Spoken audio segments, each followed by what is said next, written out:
Là aujourd'hui on est quand même à notre troisième journée de grève. Comme vous pouvez le constater, la mobilisation est toujours forte. C'est dire les aspirations, la colère des salariés de la Chambre d'agriculture concernant la situation de la Chambre, une situation financière relativement, la situation critique.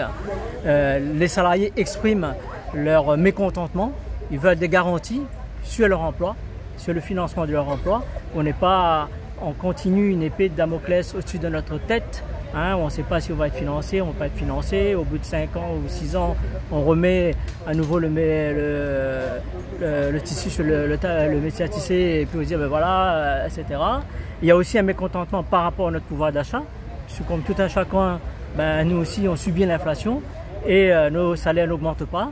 Et donc c'est même ce qui a été décidé au mois de juin, juillet de l'année dernière, d'accorder à l'ensemble des chambres d'agriculture une augmentation vraiment minimum, presque ridicule même, de 1,75%. Même cette augmentation n'a pas été appliquée à la chambre d'agriculture, sous prétexte que le préfet qui est tutelle a mis son droit de veto. Donc c'est tout ça qui ressort aujourd'hui.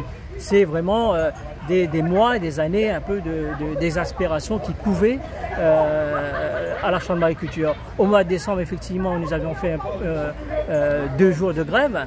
Nous avions rencontré le président du département Melchior, M. Melchior, et nous pensions que notre direction allait un peu emboîter le pas pour essayer de donner certaines dynamiques et assurer un peu nos financements et la trésorerie de la Chambre d'agriculture.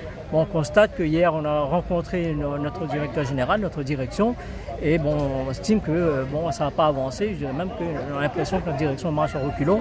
Donc c'est la raison pour laquelle on a reconduit nos mouvements. Nous on veut des garanties sur nos emplois, on veut des garanties sur nos salaires.